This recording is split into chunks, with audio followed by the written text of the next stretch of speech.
Welcome to the Wandering Tangent Podcast. I'm BJ, with me is Jeff, and today we're joined by... What are we going to call you? You guys are joined by mutual friend, but we're going to have a discussion about that to start with. So we're going to tangent before we even say what movie we're going to watch. Yes. So mutual friend. Yes. We have had a kind of discussion as to whether or not we're going to refer to you as that or use your real name. Yes. You say, or at least you told me over text, for at least one reason, you want to be referred to as mutual friend. So please explain to the class why that is your preference. Okay. Dear class, you are a special group of people. You... Okay, I'm already laughing. I'm getting go ahead. at this point. Okay. Somehow you'll get through this. Okay, go ahead. Okay, yeah. I'm getting a little too presumptuous at this point, but I'd like to say that this is so in when you're listening to podcasts, there's always that group of people that know what about something special. There's always like a little in-joke that the podcast people talk about that new people don't know about. And I want my participation in this to be one of those things. So if someone new comes in, they can be like, oh, who's this guy I'm listening to? I know Jeff, I know BJ, but who's this guy? And you, the people who are listening now, will say, oh, that's mutual friend. And they'll be like, oh, who is he? Oh, it's a mysterious thing. And they've been talking about him a long time, and now he's here, and it's special, and blah, blah, blah. So that's kind of one of those things. I just want to kind of enter the mythos of this particular podcast as mutual friend. And if people find out my name, I don't really care because, I'm no one special other than to these guys. I'm their friend. So, yeah. So this argument amuses me because when you talked about this, you didn't really listen to the podcast until like yesterday?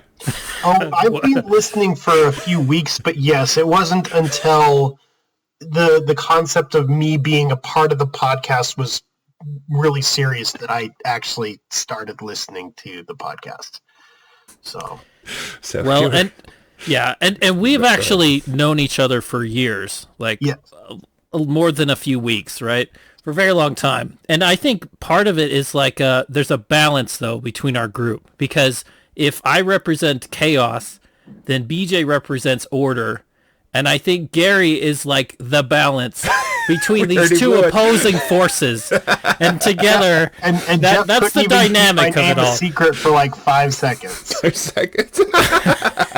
We could possibly edit that in post, all depending on how this discussion goes, because I'm more than willing to say just okay, I'm me, but it depends how many times we falter an error in the entire recording. It could be 100 times. Okay, because I did ask you beforehand, and you say that you're okay with your name being out there. This is not a point of privacy for you. This is just you wanting to maintain the lore of the podcast. The lore of the podcast. Yes. It's one of those cute things, and there's a lot of podcasts that have stuff like that. And I just wanted to, it's fine. It's fine. Good. Part of the cute thing about this podcast. I think you guys are actually. I have been listening to a lot of your guys' stuff recently, and I think you've got a really good voice here. And I wanted to, Okay, I'll say it again. We can edit it out. Okay. All right. Ready? It doesn't matter. We don't need to redo it. I don't put that much effort in editing the audio. You know this. Yeah. But it's. I will leave it as a vote for amongst all three of us. If we really decide to lean to this, I will go in and put in a beep thing. Just put a beep in. Okay. I will bleep out mutual friend's name every time. Every time. That's fair. We might be able to actually manage it at that point because I don't see myself flawlessly not messing up till the end of time. Okay. So chances are we're just gonna leave it as is. And You've heard my reasons, but it is your podcast. You can refer to me as you want. If both of you decide to do it that way, I'll even start referring to myself that way as well. But if I've listed out my reasons now, any counter arguments other than it's very annoying. I'm being annoying as all heck to I would say the counter argument is that we're gonna accidentally refer to you as your own name anyway. I was laughing to myself earlier because I'm like, well, is there a way that we can like contract mutual friend, like bring it down? I'm like, well, no, because we can't go by the initials because the initials M and F have a very different connotation. Yes. Okay, let's talk about we are Dune. We are not that kind of podcast. Okay. Okay. So just all right. So we're just gonna see where the card lies, I think, unless we will try to maintain the gag, but no guarantees. Well, it's going to be difficult because my wife also wants to be a special guest at some point, and I know she's not going to refer. She is not on board with this at all. She is not on board to be referred to as mutual friend's wife. No, she's not. She wants to be referred. I don't even know if she's on board to refer to me as mutual friend, and she gets the gag. Well, that would be kind of weird if she referred to you as mutual friend, I think. But speaking of loyal listeners, she's one of them. Hi, wife. How you doing? I love you a lot. Hi, mutual friend's wife. She could embroider it into a pillow for you. Mutual friend. It's really good. Your new name. Yes, and then she'll have it shown on the artwork of that particular podcast. She'll demand it. All your Christmas presents next year are going to be to mutual friend. Yeah, it'll be like all sorts of swag for you. Mutual friend, t-shirts, hats. Okay. You heard here first. Mutual friend merchandise coming soon. All right. Now, You guys were very kind and said that I could talk about whatever I wanted to, probably as a bribe to actually fight. That's another tangent, by the way. I've been your guys' friend for how long, and I still haven't been, not for lack of inviting, by the way, people. This is me not being the greatest friend helping them on their podcast. We do not force people to endure our podcast. We don't have that kind of power yet. They bribed me. That's the word. They bribed me with saying I could choose whatever movie I wanted to start with. Yeah, so I guess that means we should say what movie we're going to talk about, despite the facts and say on the title. So this week, or this time, we're going to talk about the 1984... Dune, the Battle for Arrakis. Okay, sorry. The Sega Genesis game. No. No. We're going to talk about the sci-fi classic, Dune from 1984. And everyone who knows the movie we're talking about, and mutual friend, I will let you explain reasoning behind this, but I'm sure the reaction of many people is either what or why. Okay. So, here's the thing. So it's kind of in people's consciousness right now because currently, 2021 and now 2023, there is a movie, Dune, that is being made, or a two-part, series of movies being made of Dune that is one would say a very good depiction of this particular movie or this particular story, right? But go ahead.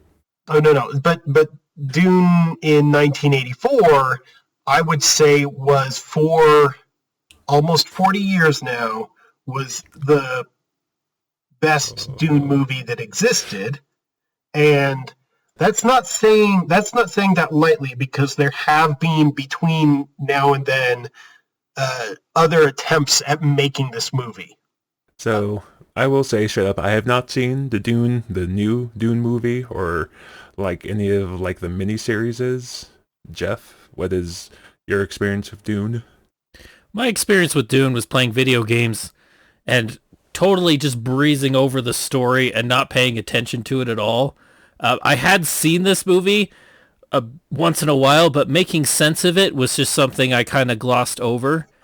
To be honest, this is my review of the 1984 Dune. I think this book probably is something interesting. There's a lot of weird political and theological ideas in it.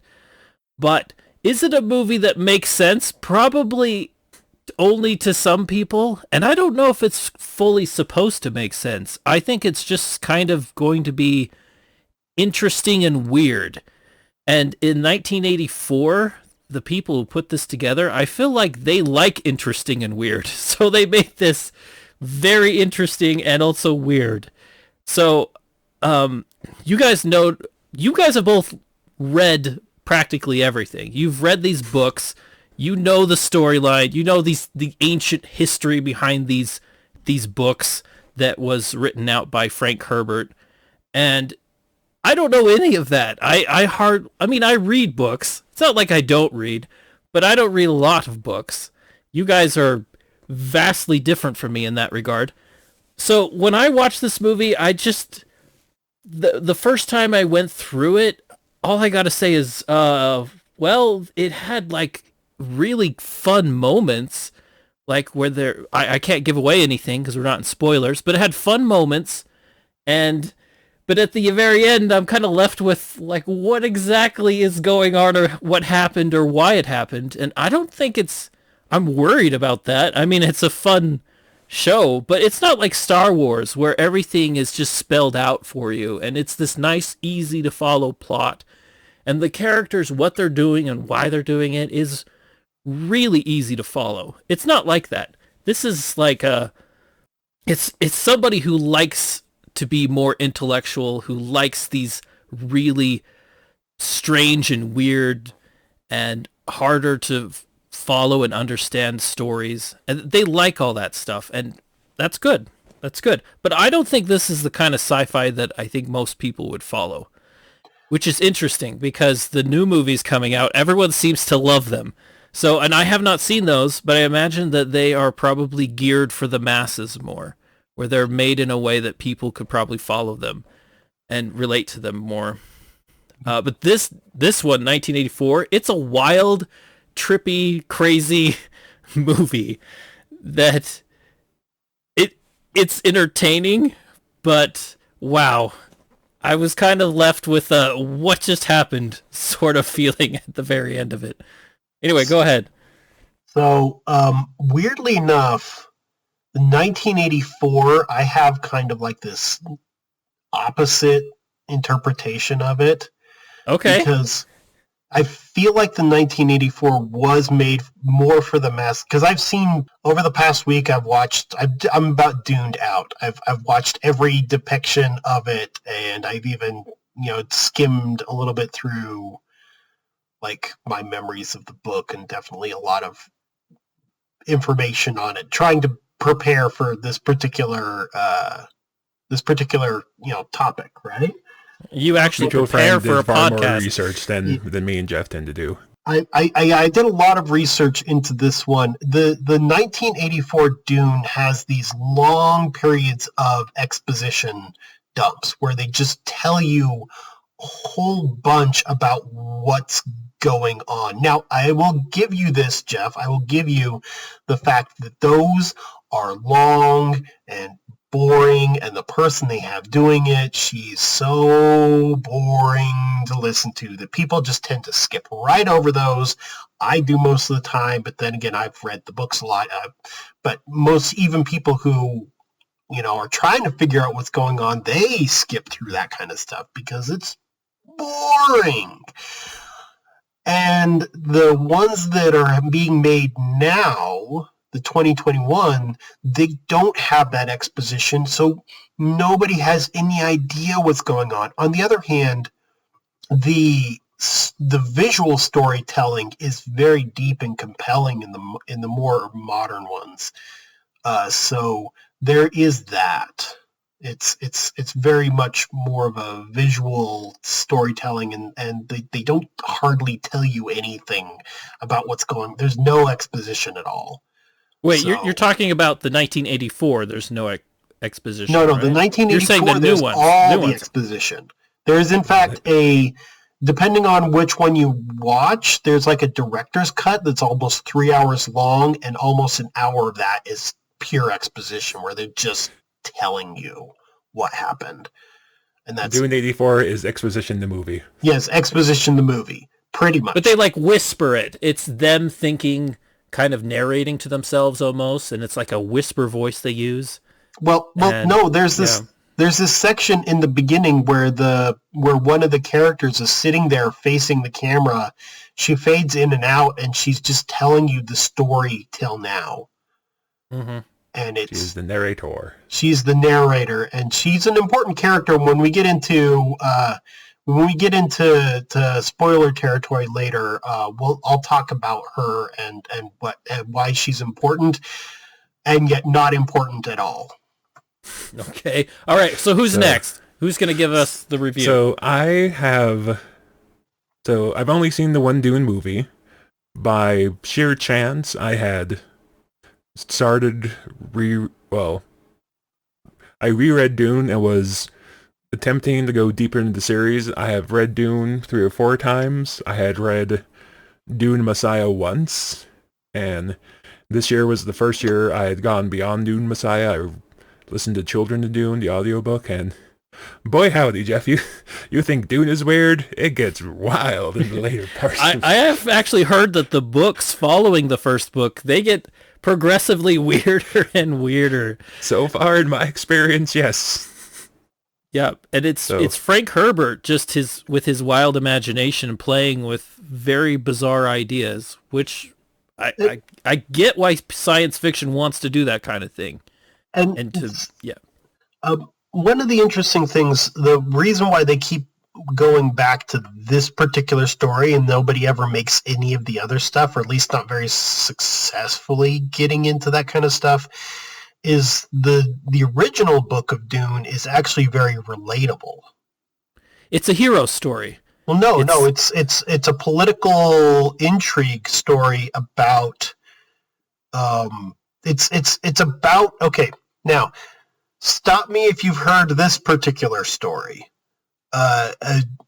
In a desert region, in a remote desert region, there is a resource that everybody is fighting over that basically fuels everything that's happening in modern society. You heard that one? It sounds like Lawrence of Arabia a little bit. It almost reminds me of that. Not that oil was really plentiful back then, but yeah, it's the idea of somebody goes and there's these native people who have lived there since the beginning of time, it seems like, and he marshals their resources together so that they can somehow find freedom for themselves. Well, Frank Herbert wrote this in the 60s. Now he added that particular concept, but he was going into a lot of other things at the time as well. He was talking about the devastation of the climate. He was worried about, deforestation and how that was turning things into sand. He was living in, I think it was Oregon at the time, and there was a sand dune area that he was living in, and how he was watching how these sand dunes could shift around and eat whole towns by shifting over and basically just shifting onto a town and eating it. That sounds weird, but just look into it. That's the only way you can describe it. The sand dunes will literally move around and start eating things. So he's in this particular idea, and then also he added in the concept that basically people always move back to feudalism. He's thinking eventually we will go back to that eventually. So it's interesting how he plays with a lot of these themes in his book that are actually more timeless than we think.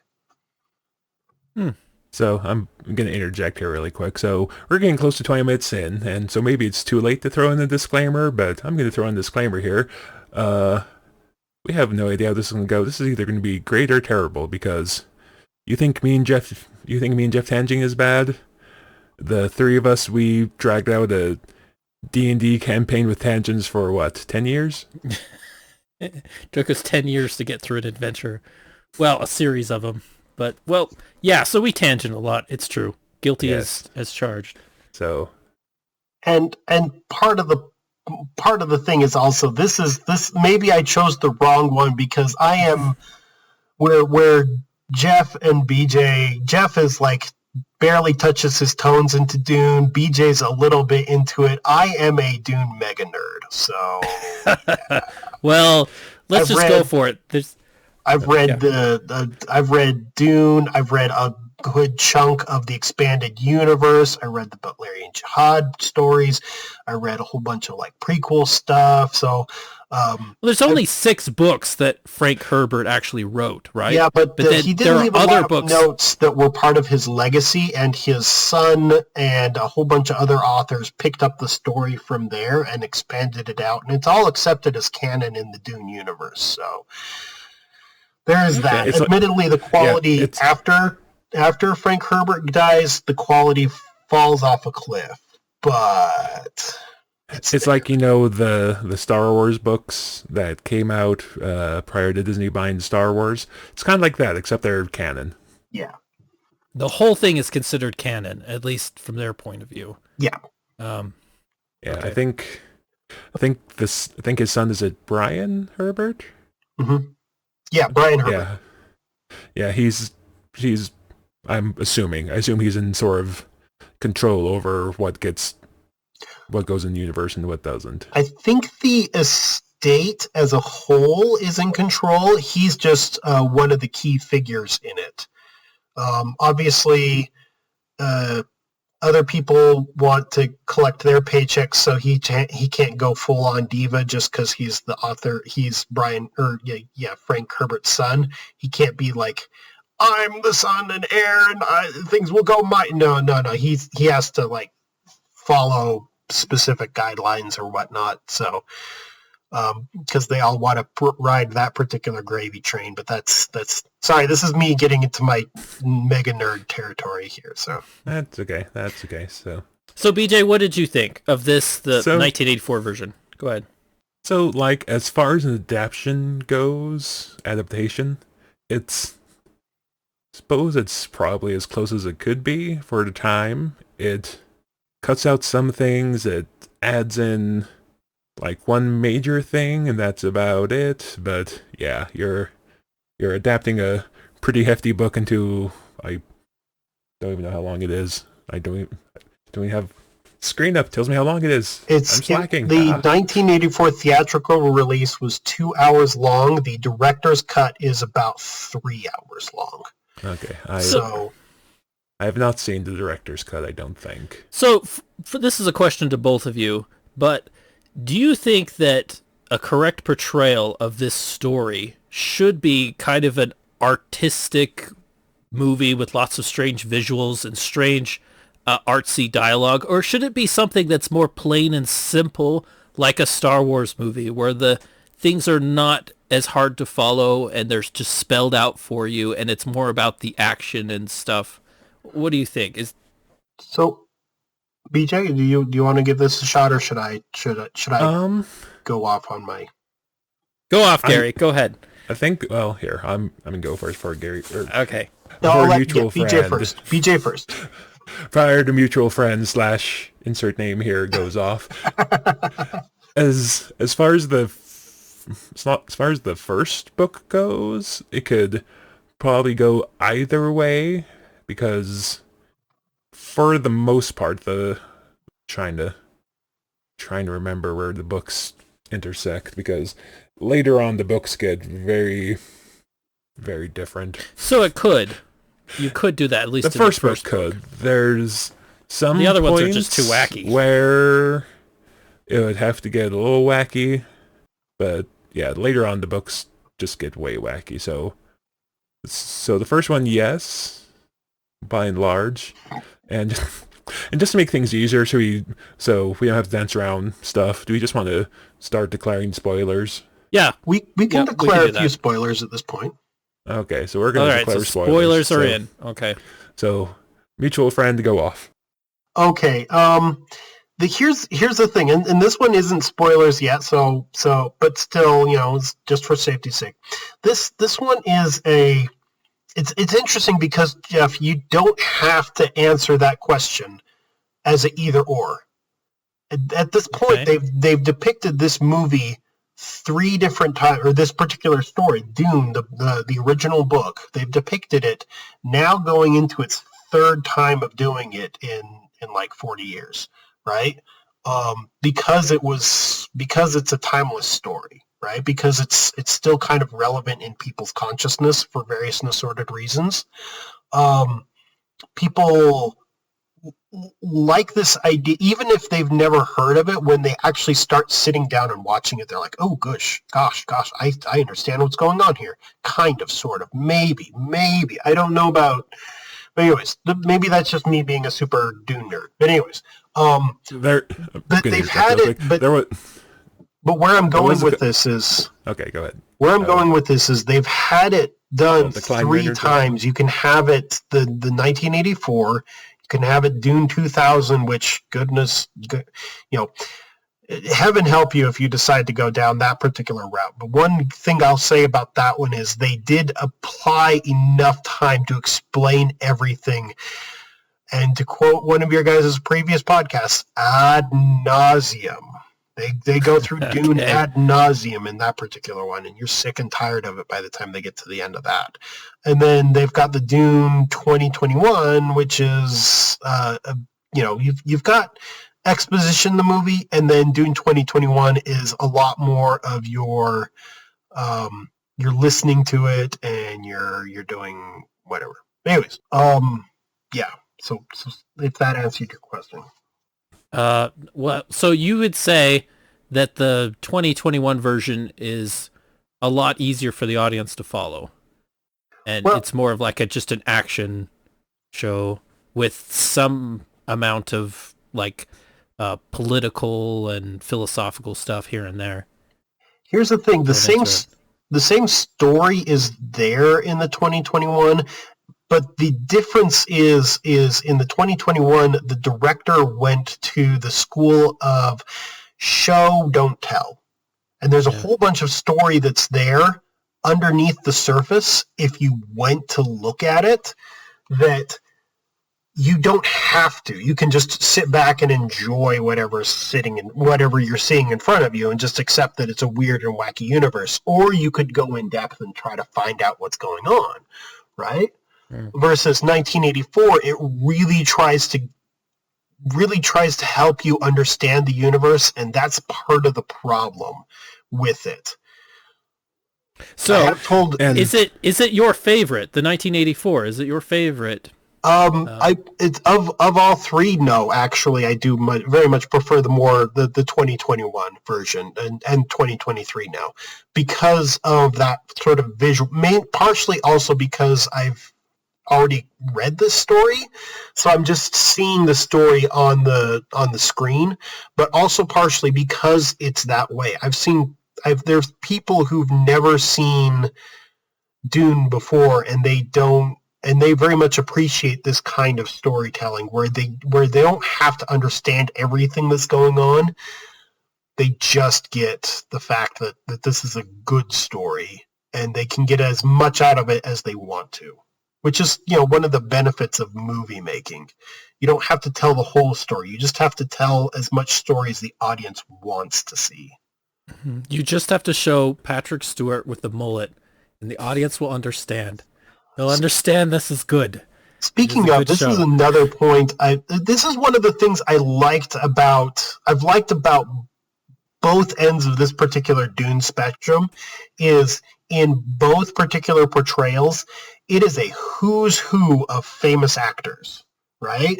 You've got Patrick Stewart, he's still irrelevant. Like, he's still doing TV and movies these days. You've got Kyle MacLachlan. You've got all kinds of people. He's got Sting in this one, right? Yeah. Sting. Yeah. People have heard. That's another thing. And maybe I'm a weird person. That Dune 1984, in my opinion, has just as good of a soundtrack as the Dune 2021 and now the Dune 2023, the more modern tellings of Dune. I think it has just as, not better, but not worse. But then again, the soundtrack just is really a sucker good, for and it's like long guitar riffs or whatever. So, fun fact, the soundtrack for Dune 1984 was done by the band Toto, who, if I am remembering bands correctly, I believe they are most famous for the Rains in Africa song, you know. I think that's them. No, that was sounds a like perfect singing voice. Perfect. Well, that's me trying not to get copyright stricken. Yes, and not only it's a great soundtrack, but they use it effectively. They're not going to give you the real heavy, heroic instrumental music until the time is right. Yeah. So it builds up to that really great moment where the good guys come back with their great new force that they have. And it kind of follows the hero's journey narrative a little bit, because you have the hero that like falls into the desert and is lost, but then they find he like finds several things to help him become more powerful and to come back from being fallen. And then they have the ending. Jeff here is all about the hero's journey. Some of it, I know, yeah. Some of it because we're in spoiler territory, I can start to talk about it. Some of the things that he does in the 1984 movie are not in the book at all. So Jeff, okay. How much? Because you're not like, you haven't seen a lot of this movie. What are, if you could guess, what are a few of the things that probably that were in this movie that probably were not in the book? Want me to guess? There's like a big one. BJ knows it. I know he knows it. But what's? I have no idea. I guess I could guess. The worms. No, I'm just kidding. Of course, those are in the book. But that'd be hilarious if the worms weren't in the book and they're like the most popular thing. I don't know. The big giant brain creatures in the big floating aquarium that they go around in. Now, they don't go into a lot of detail. BJ, do you know, you've read a lot more of the books, what do the Navigators actually look like? I've got guesses, but... So I was actually trying to remember, because is it Dune Messiah? Okay, I don't know how deep I want to go in this rabbit hole, because I can already sense Jeff's eyes glazing over. Don't hold back on my account. Go ahead, just make me suffer through it. So I was trying to remember, because I was thinking the big same thing. I'm like, they don't really describe navigators like big brain creatures, do they? But then again, because there's only really one character that's a navigator, and I'm like trying to remember. They kind of describe him as being in the tank, but they still kind of describe him as being humanoid. I know that they're weird mutated. The entire process of becoming a navigator definitely changes them, but... And they use the spice, right? These navigators use the spice to become navigators. I never understood that plot point. This spice is kind of like oil and some sort of medicine. Well, it's like universally needed in so many different ways. But space navigation, how do they navigate with this spice? I don't get it. So spice isn't like a fuel source. It's like it expands your consciousness more. So they're able to navigate through space because of their expanded consciousness. And the navigators don't. Now the spice also has a lot of different effects. Like, for instance, it can make you it can make you healthier, it can make you live longer. So it's very sought after for lots of different reasons. But the navigators use it the most, because they don't just like eat it. They don't just take a little bit of it. They basically swim in a tank of it. Mm-hmm. And one of the first things you see in this movie is a navigator. Yeah. Where they come in with all their little minions, and they have that microphone that changes that basically translates their language. Yeah. And okay. But the spice, as wonderful as it might be, there's a negative side to it, which is interesting to me, because there's a cost to taking it that you assume as well. Well, the only ones who get mutated by it are the navigators, because they basically, it becomes their entire environment. right? But the only real negative that the spice gives, at least canonically within the books, is the fact that you're addicted to it. Once you start taking it, you cannot stop taking it. Or That's you the die. only real negative. Yep, it is. So wait, those Is it little... physically addicting? Physically, yeah, it is addicting. Like if you were on spice and then you get off of spice, you'll probably die. So you're addicted to it, but more than that, you're completely dependent upon it because Yes. you will die without it. But if It's not like you just suffer take withdrawals. You basically die. if you continue to take it, you're going to live for a way longer. Like they have lifespans that aren't that they extend to like 2, maybe even into your 3rd century. So those it's little not like, big brains in the tanks thing. no, you say they're and this is just mutated. normal people, Jeff. This isn't like. So wait, those are normal people that mutated into that? No, this is normal people that that take like Joe Schmo, if he can afford to take a bit of spice, like drink a spice drink every day, would probably live into his 240s. There's not as much, at least as far as I've read, there's not as much that's recorded about the Navigators, or at least their lifespan. In theory, they're immortal. But to answer your question, Gary, correct me if I'm wrong, I do believe Navigators did start as normal people, right? Yes, they did. They started as normal people and who were exceptional at math, and then just went from there. They became giant floating brains with tiny arms. Yeah. Okay. Pretty much. According to the movie, at least. I don't know if they go in that much detail in the book as to what they look like. In the other depictions, the 1921 or the 2021 has not shown a navigator, but the Dune 2000 did show a navigator, and they had a completely different idea of what a navigator looked like. Some sort of like weird bat giant brain thing. I don't know. It was weird. Go ahead. So it's kind of funny because I was thinking about this a little while ago, like even back before we knew we were going to talk about this movie, but for some reason I was on YouTube watching like the cutscenes for like Dune video games. I'm like, it's really weird that they're going along. I mean, I guess it kind of makes sense because that's I guess the most mainstream version of Dune at the time is the 84 version.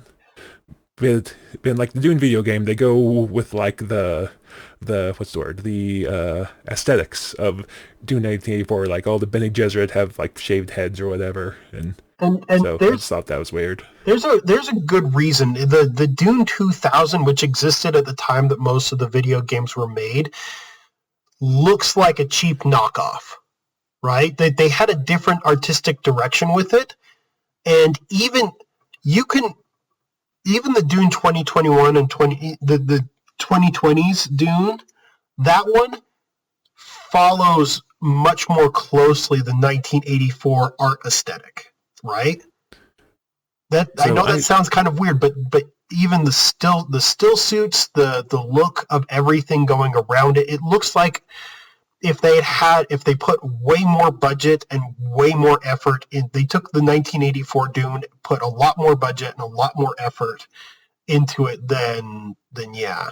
And it's kind of where it's kind of the same way with that one as it was with the 1984. There's like the Dune 2021.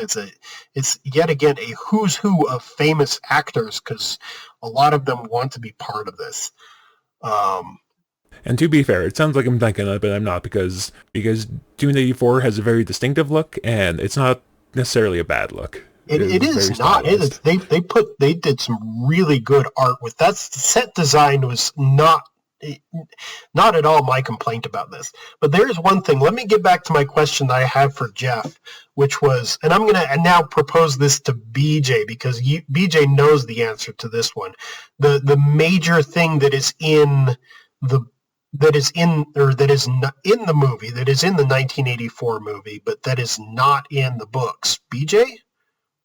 It is the weirding modules. The weirding modules, because that is, and it's in the video games. It's kind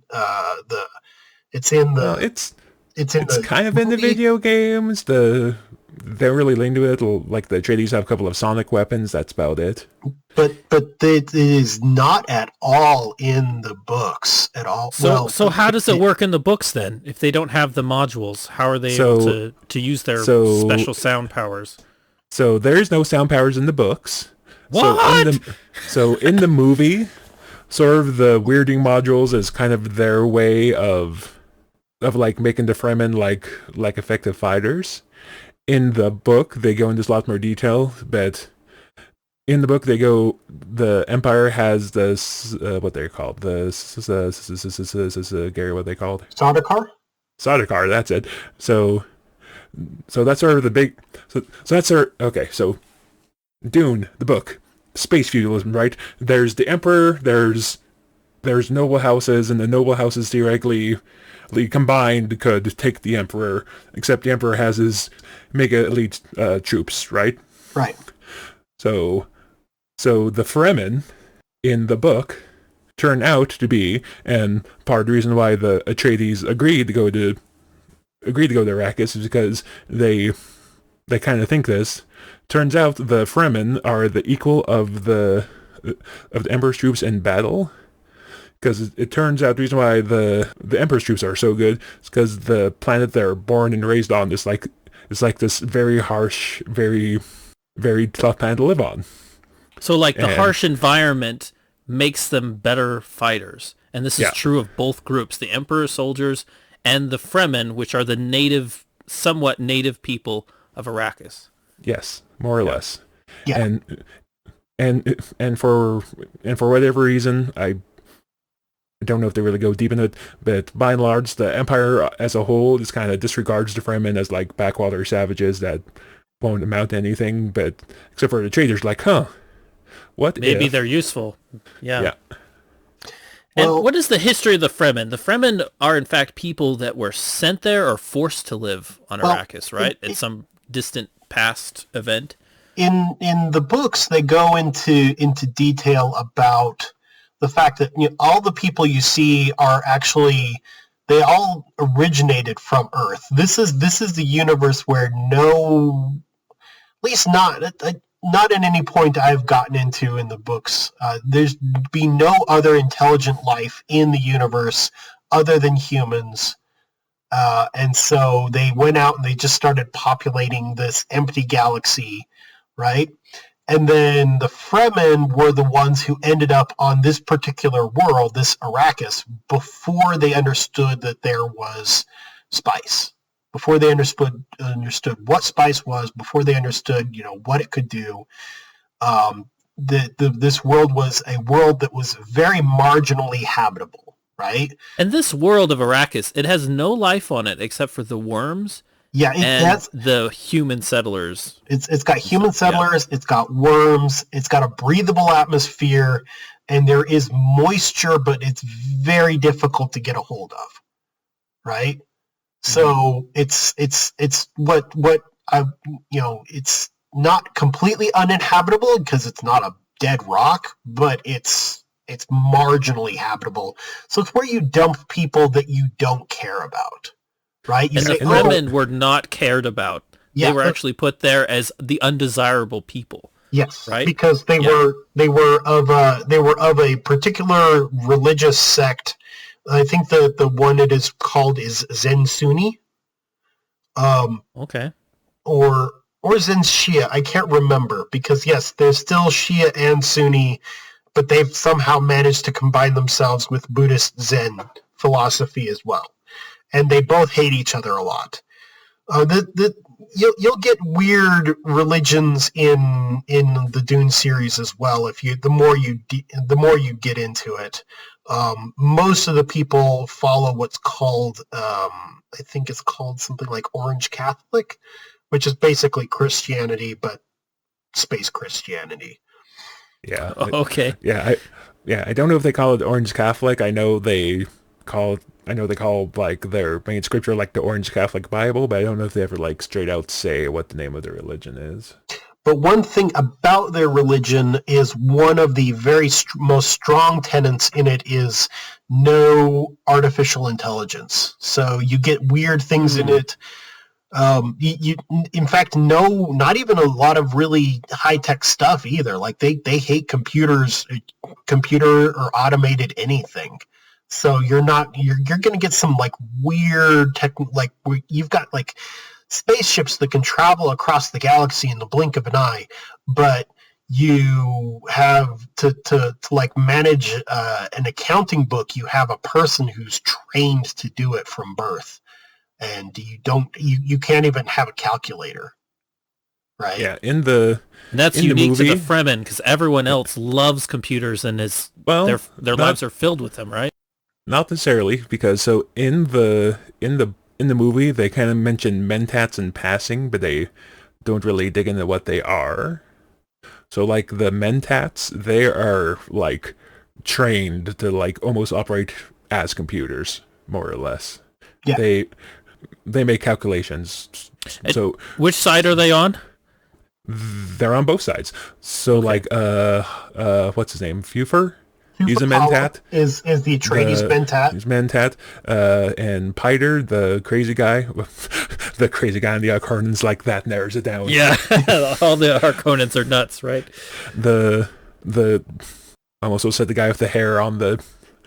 So basically in the movie, the guys with the big bushy eyebrows, they're mentats, right? Yes, they are mentats. They also have like weird red stained lips. In the 2021, they have like this weird just line going down their lip in the middle. Just watch for those weird looking guys with something weird with their lip. In the 1984, yes, it's like weird eyebrows. Okay, but is that in the book too? They just put eyebrows on them. In the book, fun, actually, right? It refers more to the lip thing, because their lips are stained by a particular set of drugs that they take. Yes, everybody's taking drugs in the future, Jeff. Everybody. Okay. Instead of computers, there's drugs. Yes, everybody's taking drugs to really think really hard in the future, instead of just having a smartphone. But.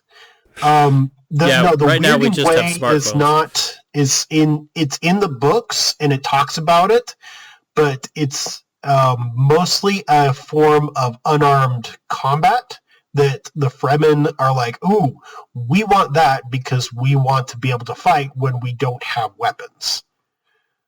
So that's another thing they kind of glaze over in the movie. They mention once that the slow blade penetrates the shield.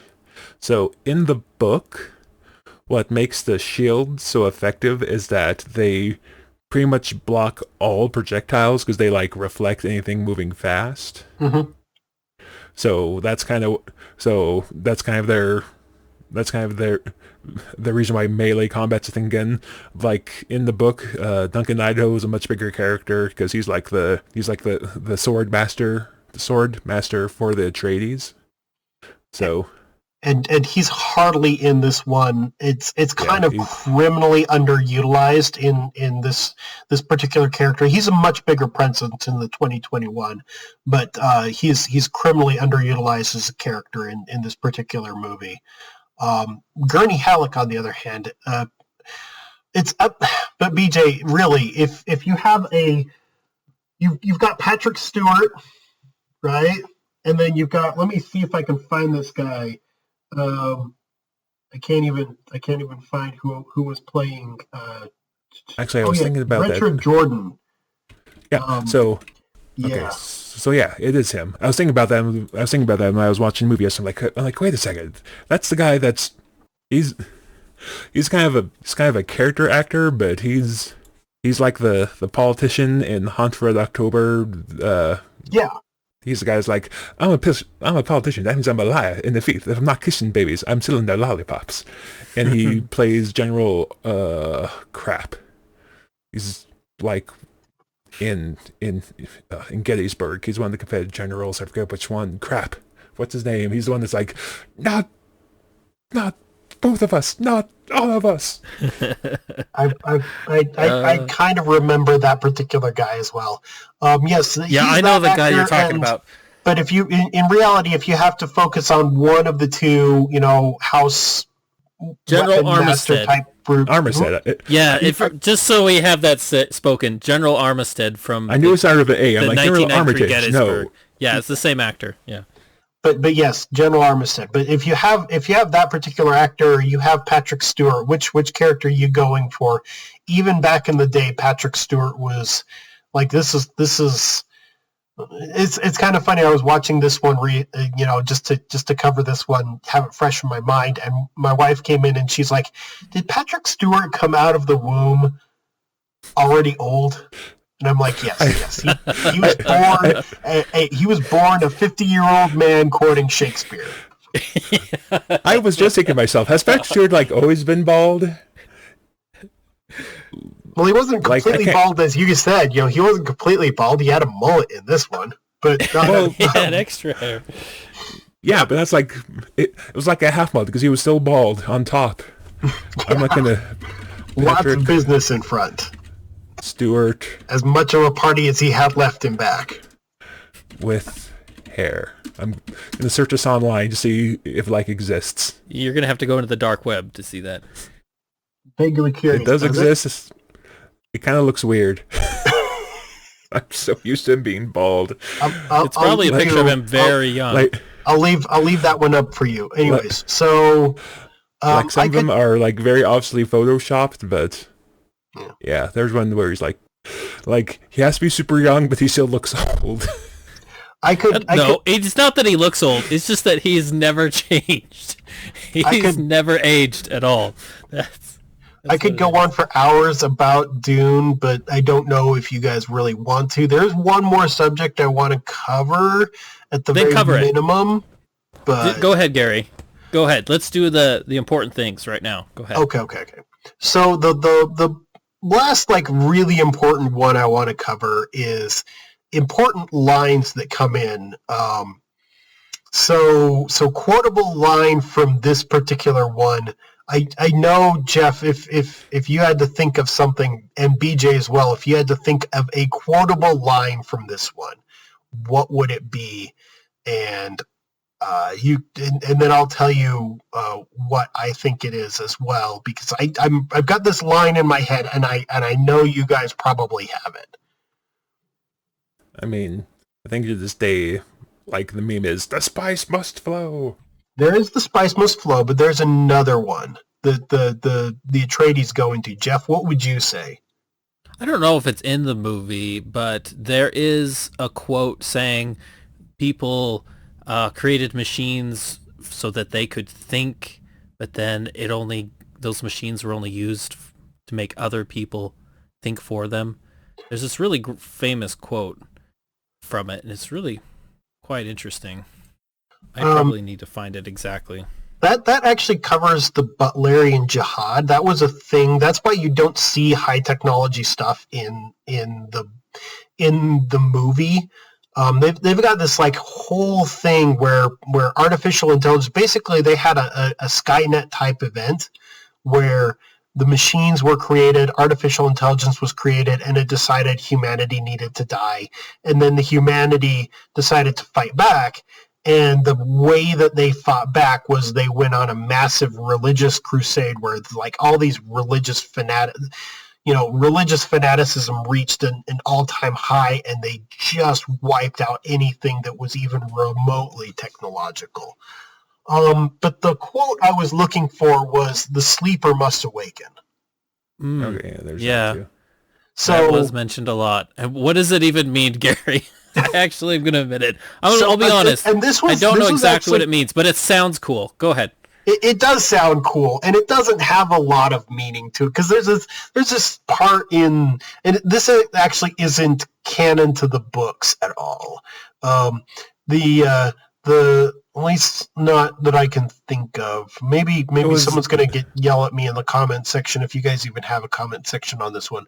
But it was kind of a way of, I think, kind of glazing over the whole Kizak Shadrach. I probably said that wrong thing. Yeah, Kwisatz Haderach. But the father, towards the beginning, the very first interaction that the father has, played by the amazing, I've got his name here, Jürgen Prochnow. Anyways, that guy's famous German actor, really, really good, really, really good. He plays, in my opinion, the best Duke, and that's even considering 2021, but that's only because I think he plays a much more regal and dignified guy. Anyways, so he's talking to Paul, and he's saying that soft times or soft places leave us to lay dormant, right? And that we need to experience hard times to wake ourselves up fully, to accomplish the great things that we need to. So there lies sleeping within us our utmost capability, and it's only the hard times and the difficult places that will allow us to reach our full potential. And that's why when Paul's saying the sleeper has awakened, he's saying I've hit my hard times and now I know my full potential. And that's really what the planet Dune is, in a way. It's symbolically, at least, is that it's like hardship and difficulty. It's a planet that is just out to destroy you. There's worms. There's a hard climate. Yet you have to go there for the spice and for things. So it's like difficulty and turmoil. And the people who have adapted the best are the Fremen, and they've adapted because unlike off-worlders who bring technology with them to try to make the world a more hospitable place, the Fremen live on the planet and they just try as hard as they can to survive. And because all they're doing is sitting there surviving, they've managed to thrive in ways that no off-worlder can quite understand. The most epitomized thing of this one is the riding of the sandworms, which is a big event in the movie where where Paul goes out and rides a sandworm and shows them that he can do it just what all of them do on a regular basis. And it's kind of one of those big turning points in the movie where he's showing his full potential to the Fremen, that he's capable of doing these things just as well as they are. And it's kind of because the Fremen can do this thing that everybody from Offworld considers the sandworms to be a grand menace, something to be avoided at all costs. The Fremen embrace the sandworm as a mode of transport and a weapon even later in the movie. It's like instead of being afraid of fire, you keep it in a fire pit and keep you warm. It's the philosophy of this is dangerous, but how can we hone it? Or you build a flamethrower and burn your enemies with it. Yeah. Okay. Yeah. Interesting. So, yeah. So the as far as I know, it's in no other depiction of it have they ever used the line "the sleeper must awaken," and yet it fits. At least in the 1984 one, and even in the storyline in general, it fits. There's some deep thinking when they wrote that particular segment of the script in this one. I really appreciated that. So that was kind of that. But that line doesn't actually appear in the book. Then the sleeper has awakened. I don't think so. I don't think so either. I could be wrong. Yeah, it's. The philosophy is there, and the philosophy, like I've said, it fits. It fits perfectly within this storyline. But I don't think the actual line, "the sleeper must awaken," or "the sleeper has awakened," fit or are in the line or any of the other depictions. Okay, so my quote that I need to fix real quick was, "Once men turned their thinking over to machines in hopes that this would set them free, but that only permitted other men with machines to enslave them." Yep. Yeah, it's like the Fremen, they take a very different path where they choose not to have technology because they want to improve themselves, not just have these machines do things for them, but to take a harder route, which somehow makes them into the tougher fighters that they are in the book.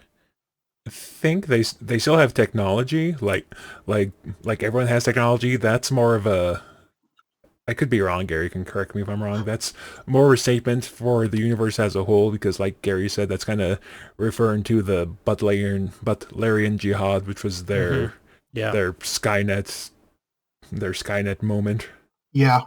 The Fremen have even the Fremen have technology. They have a very limited amount of industry which they use. In the movie, it shows the still suits, and the still suits that are manufactured by the Fremen are noted as being of the highest quality. And there's a reason for that, because it's literally life or death if that thing functions or not, right? Hmm. Yeah. So they the manufacture of them doesn't come from nowhere. They have a certain amount of technology that they have developed, but it's not for like high tech purposes. But I get what you're saying, where it's like you've got to have you can't become too dependent upon the technology. There's certain things that you need to do to survive, but you can't be like this is the only thing that's going to apart from the bare minimum to survive. You need to recognize what's making you soft. On the other hand, I kind of like some of the things that help me be soft. So yeah. Yeah. Okay. So Jeff, as someone who has very limited background knowledge on Dune and who has only seen this movie in the video game, so here's your chance to ask questions about anything that has ever confused you about Dune 84. Okay, we'll just go through everything. It'll take 10 hours. Okay, Okay. here we go. Okay, to be honest, there's very few things that didn't in some degree confuse me.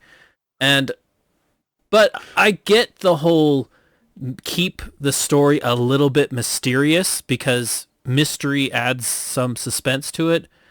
So I get that. If you spell out everything for people, it does kill some of the mystery to it. But my main question... Go ahead. I don't think that's what they were going for. That was just them trying to... They were trying to be very pick and artsy. Choose what... They were trying to be artsy. They were trying to pick and choose what they could take from the book and what they couldn't. So I don't think they meant to be mysterious, but that's also coming as someone who has read the book. I will say, when I was watching it last night, there was a couple times like, man, I know Jeff never read the book, so how does he have any idea what's going on? Well, part of the reason why this movie probably wasn't as more popular is because to really understand it, you would have to read the books and know a lot of the backgrounds, because the movie doesn't always give you all the details you need. But it kind of gives it to you in a more of a cryptic, mysterious, mythological way, which does, like, it helps you be entertained, but I don't know if it fully helps you to understand as easily. So having said that, Jeff, how well do you think this book has done? I think it's amazing. I think it's amazing that the book itself.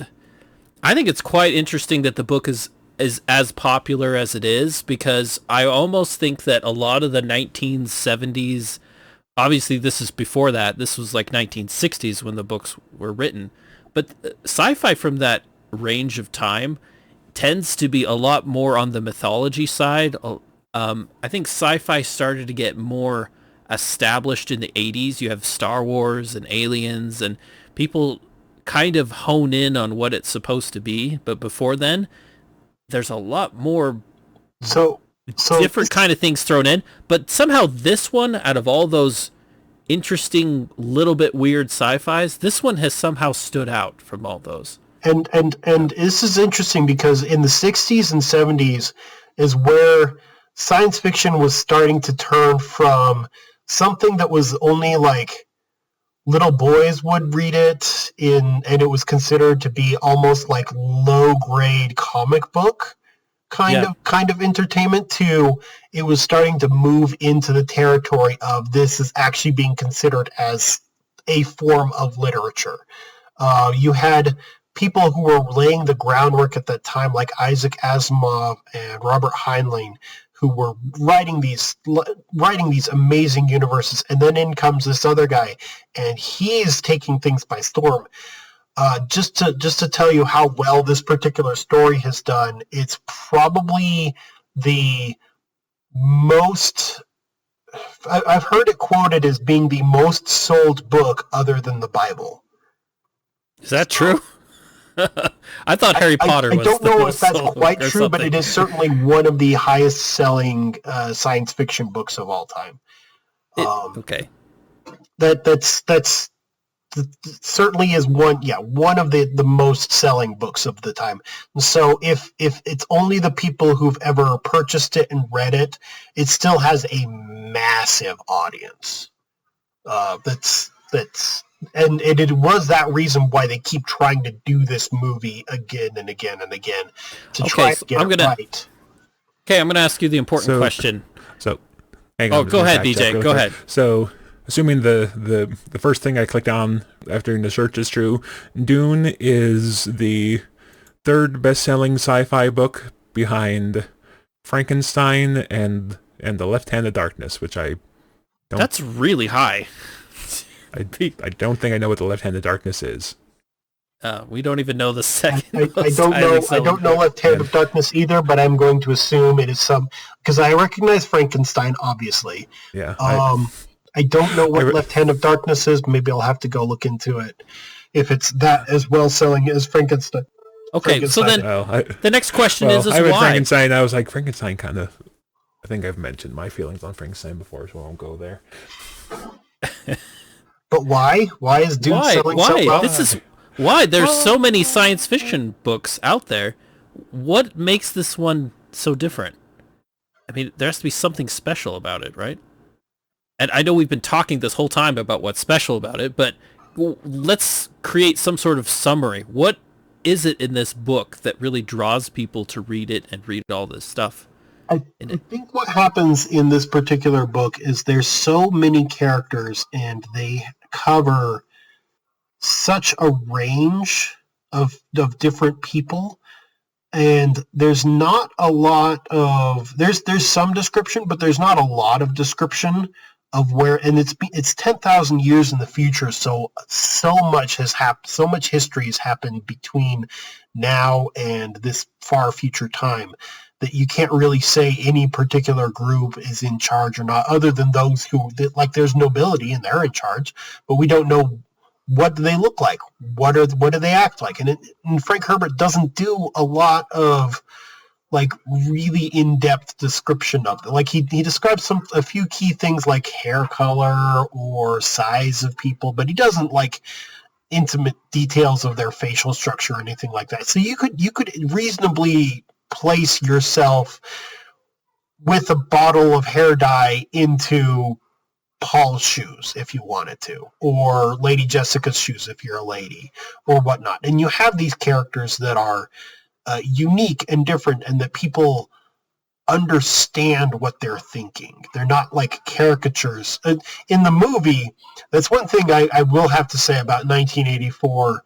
The Harkonnens are a sad caricature of what they should be, because in the books they are devious and cunning and massively intelligent and whatnot, versus in the movie they're just kind of like sad villain caricatures and whatnot. So it's kind of sad about that. The Harkonnen give in to the whims of their emotions, right? They're just kind of wild, whereas the Atreides are much more controlled people. Am I wrong? In the book, like Mutual Friend said, the Harkonnen are much more plotting and such, like the compare and contrast in the book to get the Atreides mentality on their side. They roll up with a weird cat, like, oh, we poisoned you and you have to keep the cat because the cat makes sand out. In the book, they like convince him that, I forget exactly what they do. They convince him that all of the Atreides are dead. He has no future other than to serve House Harkonnen, and also portions of House Harkonnen are like, hey, you hate those other portions of House Harkonnen. If you serve me most especially, I'm going to help you, or let you help me get your revenge, or something along those lines. And he's totally very on board manipulative with that and devious, like you said. He would very much appreciate just killing Harkonnens. And if he has to serve Harkonnens to kill Harkonnens, he'll do that. And like in the book, they kind of go over it in the movie, but they don't really dig into it. In the book, or I should say in the movie, when the Harkonnen take Dune back over, they set Raban as the governor. And the idea behind that is that the Baron knows that Rakan is gonna drive these people like pretty much to the point of breaking, like on the verge of rebelling, and then he's gonna put Fade in charge, and Fade is gonna take over. He's gonna make things better for the people on Dune. So by comparison, they're gonna see Fade as like this person who like raises them up after like Raban beats them down. And the Harkonnens, very manipulative. And the Harkonnens in the books are a little bit self-indulgent, but not to excesses that are like completely out there like they're shown in the movies. They refer to it a little bit in the 2021 movie where the Atreides actually do some things that are a little bit out there as well in the books. And in the 2021 movie, the Atreides have a history, because the Harkonnens have a history of participating in gladiator fights where people will have a gladiatorial arena and they'll be fighting each other to the death and whatnot. The Atreides do similar things where they're participating in their own form of it. It's bullfighting, and that's what ends up killing Duke Leto's father. And then he takes it as a cautionary tale, and so he decides not to do that. But that could be something that later generations decide to pick back up again because it's in the family history. So the concept of one side being particularly above another is something that's done for the movie audience's participation. But in the books, there's a lot of like doubt in the mind of the leadership of the Atreides. Like, are we really the better ones? Because we are a noble family just like they are, and we are in charge of people just like they are. Maybe it's because they have that concept of doubt that makes them different, because that's what I was going to say. Don't have that doubt. They just assume that they're better because, Yeah, it seems like the Harkonnens just have... They believe that they should be the masters of everything, and whereas the Atreides they're different in their personality. They can question themselves more. Yeah, the Atreides actually took and stuffed the head of that bull, and they keep the head of the bull and like the portrait of the Duke the bull killed, and they always keep them together. They always put them in the same room, like opposite, like across the room from each other. Mostly as a cautionary tale, and it's like that in the book as well, where they have to they try to treat people nicely, but they also the Duke laments about this fact that he's constantly having to prove to the populace how good he is. He spends so much effort on propaganda films just to show people how good of a person he is. And he's like, am I that much better than the Harkonnens? Because I have to just... Is the only difference between him and me the fact that I have a better propaganda machine? Because... and that's something that's in the book and not as well translated in the movie, but it's this timeless concept of how good is your leadership, and the only reason why you believe your leadership is good is because they happen to say they're the good guys. I don't know. Yeah, there's a lot of political ideas, a lot of things like that he kind of just puts in there for the audience to think about and play with. Yeah. Plus there's, like you were saying earlier, there is the classic hero's journey, and that is one of those. This is a very well done version of that particular story concept where the hero goes through everything. I can't remember the steps. You said it's like 12 steps through the hero's journey in one of your previous podcasts.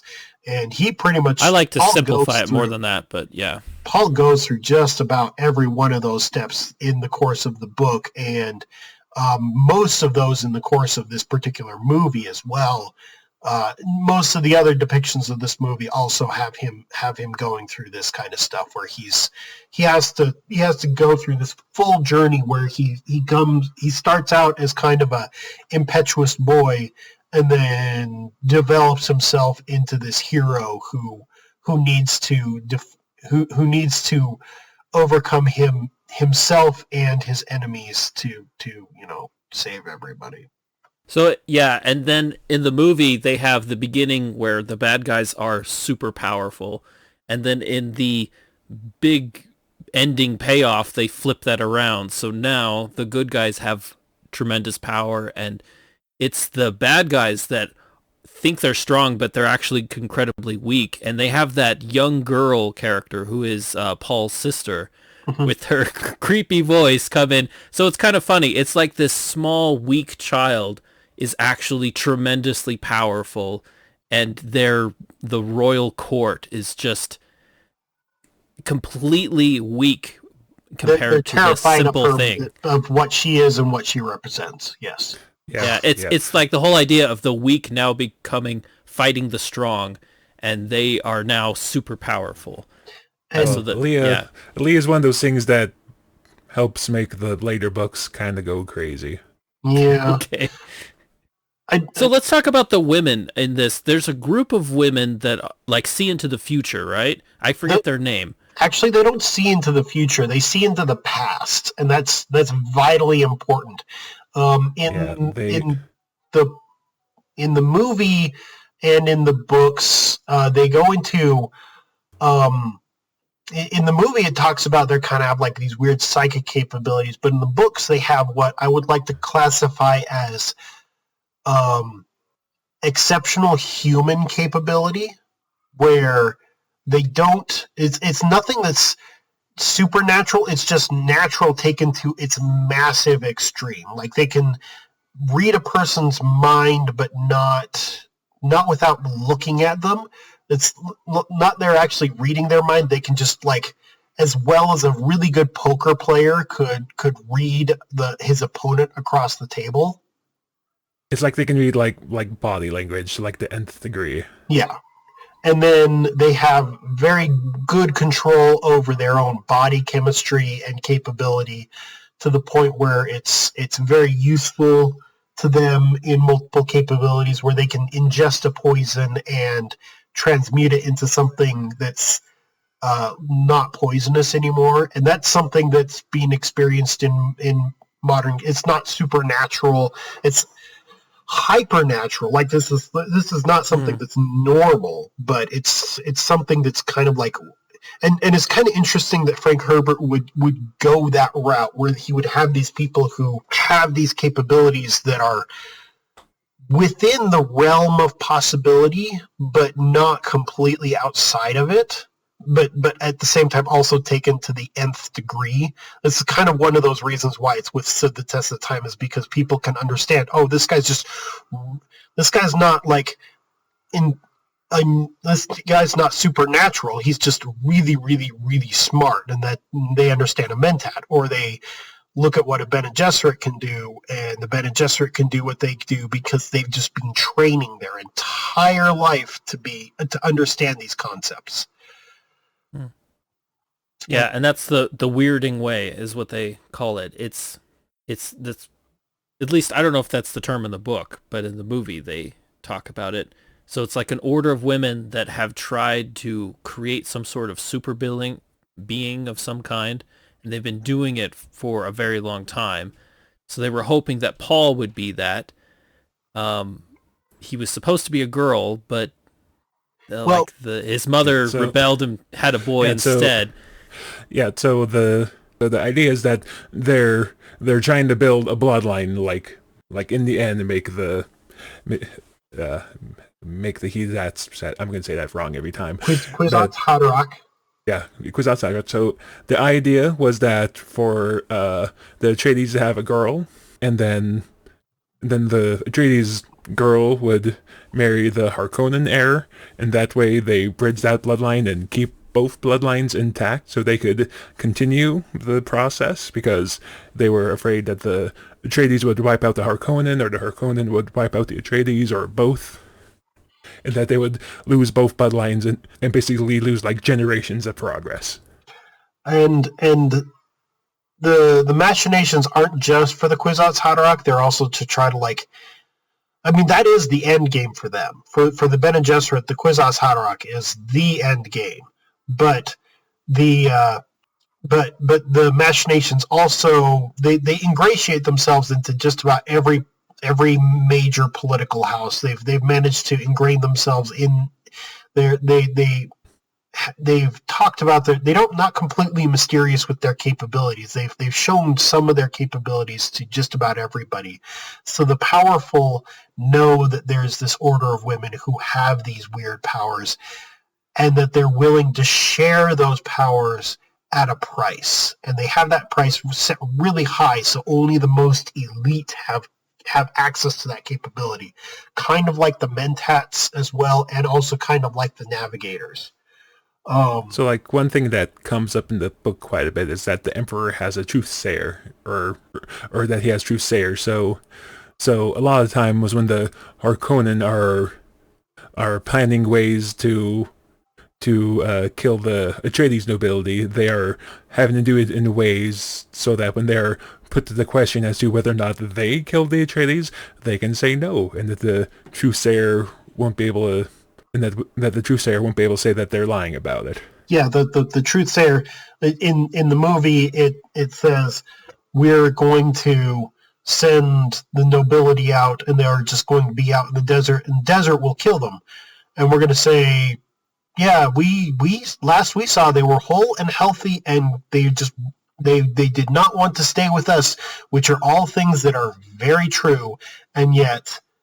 If they were asked in more depth about what all of that meant, but part of that only ever works as well because the Emperor didn't want to know what happened to the nobility of the Atreides house, because he was very much on the side of the Harkonnens in this particular matchup.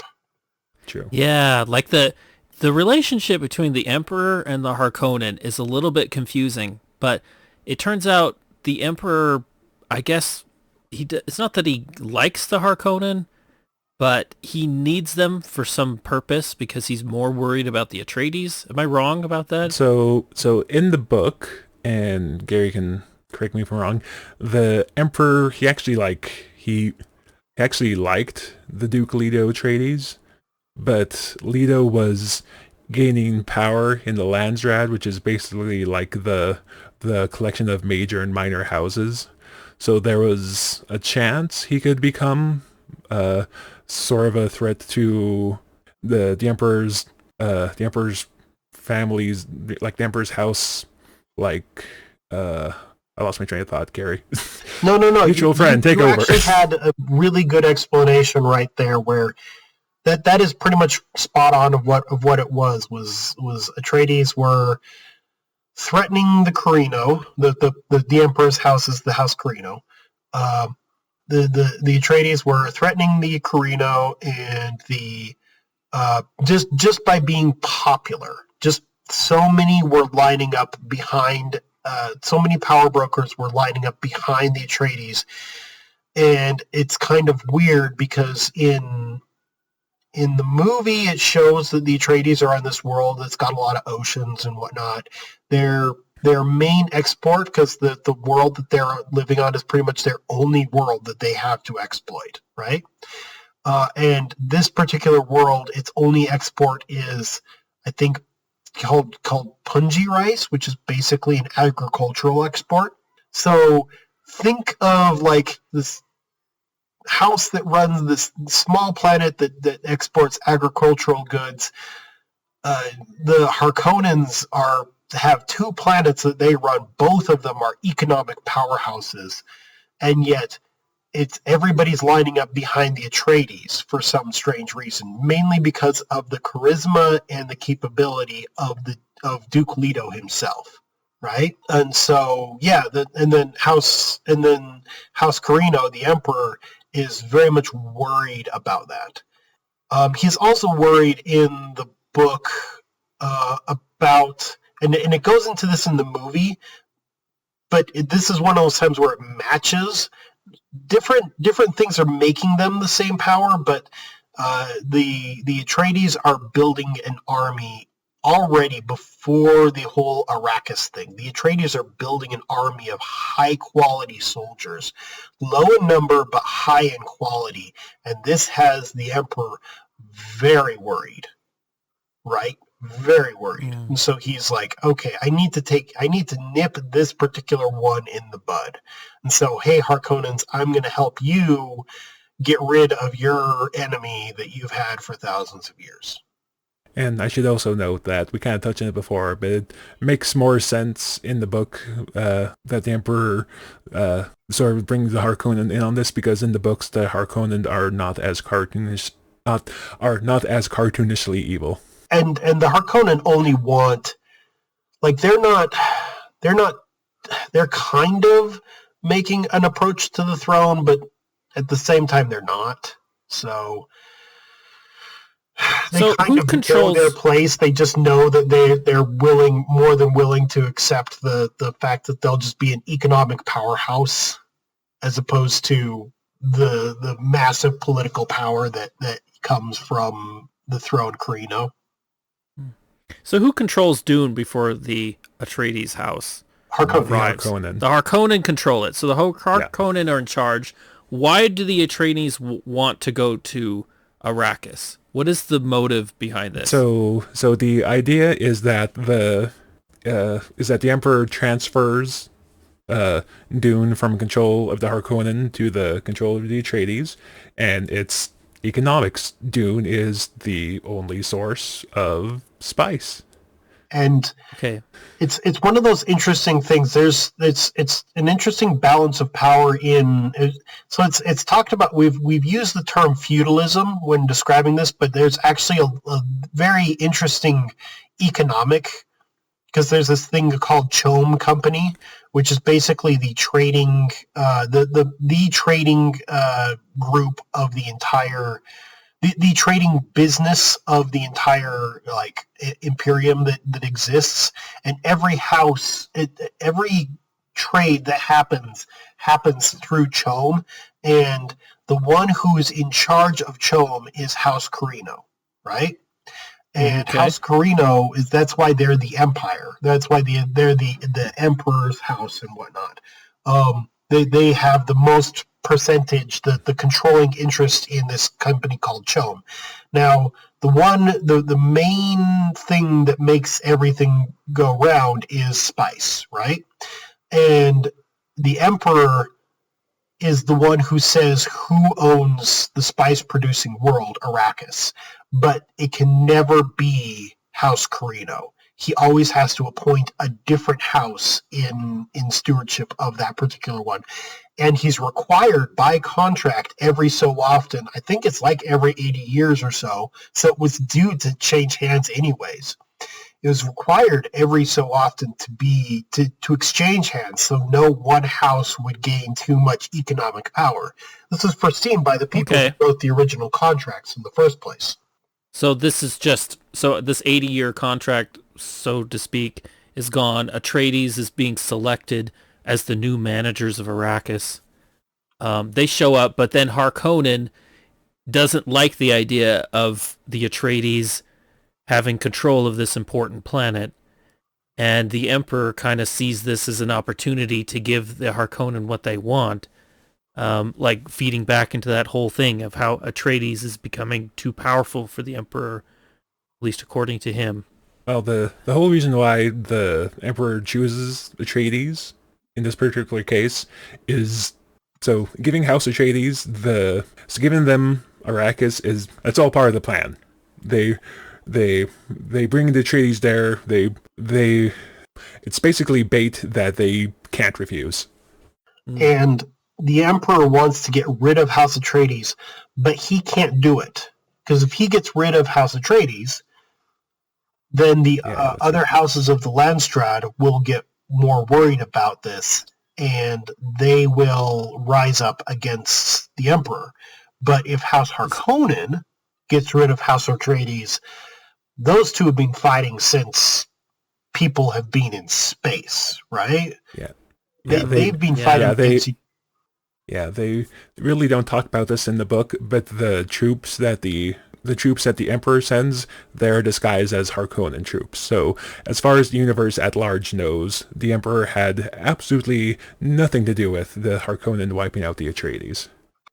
Plausible deniability. Yep. But what the Emperor and the Harkonnen were not counting on was that Paul, this heir of the House Atreides, would take a completely unexpected path, where he would meet the Fremen, and then go through all the things that happen in the movie, where he gains all this insight. He takes the water of life, I think, but he surpasses all these barriers to the point where he can now like see things and understand them.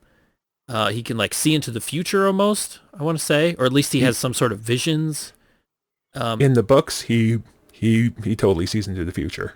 Yeah, and so he has all these things. In the book, it's not even when he reaches his full potential, with him seeing the future. The area where he hits his full potential is he sees what's more important than the future is he sees the now, which is he even talks about it in the movie a little bit.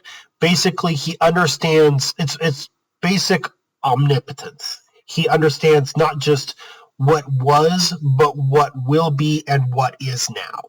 So he has like this understanding of everything that's going on at any moment in time of his. And in the movie, they give the line, "The sleeper has awakened," meaning now I've reached this pinnacle. Yes. And then they have the cool music that comes on, and then they go ride the worms. And the point is the Emperor comes to Arrakis because the Harkonnen, even though this takeover has happened, the Fremen uprising has caused problems. So the Emperor's coming. He's kind of like, I gave you the planet back, Harkonnen. You haven't been doing well. And so the Emperor's very upset about how things are going on the planet.